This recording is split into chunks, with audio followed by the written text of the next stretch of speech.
Welcome back to One-on-One Sports. I'm joined by my college football experts, Marcus Brown and Sydney Brown. Looking ahead to this weekend, college football has some very important games involving a couple of top 25 teams, including defending national champion Florida State. I'm going to give you three key games from this coming weekend, and you're going to pick a key matchup from each game and determine who will win based on that matchup. All right? So first, Sydney. We're going to start with Auburn at number 20, Kansas State.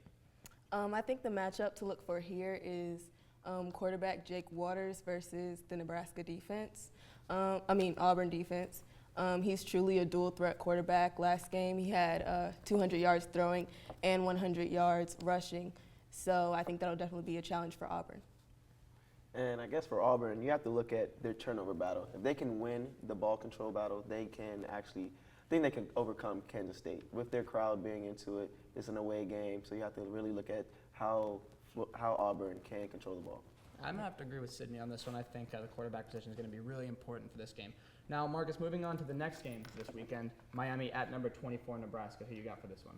I have to go with Miami on this one. I think their defense can pull off a win in Nebraska. They've given up only 236 yards throughout these two games.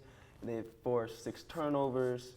So I think they have the better matchup against this Nebraska offensive line right here.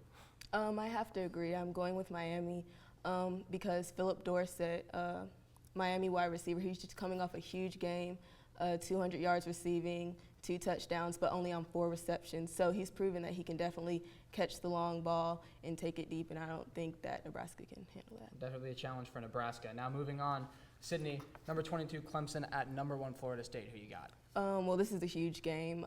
It has ACC implications as well as BCS. But I think I'm going to go with FSU just because, well, first off, they have Jameis Winston. I don't think Clemson's D-line can get to him. Last year,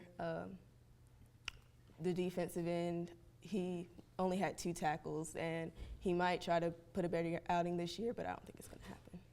I think this is going to be a big game for Florida State. Having Jameis Winston, having a lot of return players, national champions. Then you have to look at Clemson, how they lost Taj Boyd and Sammy Watkins. They just don't have the same pieces that they had last year to even try to compete with this Florida State team. Yeah, it's going to be the same as last year. It's going to be very interesting to see Clemson at Florida State. Florida State looking very good this Yeah. year. That's all the time we have for this college football block. Tune in next for the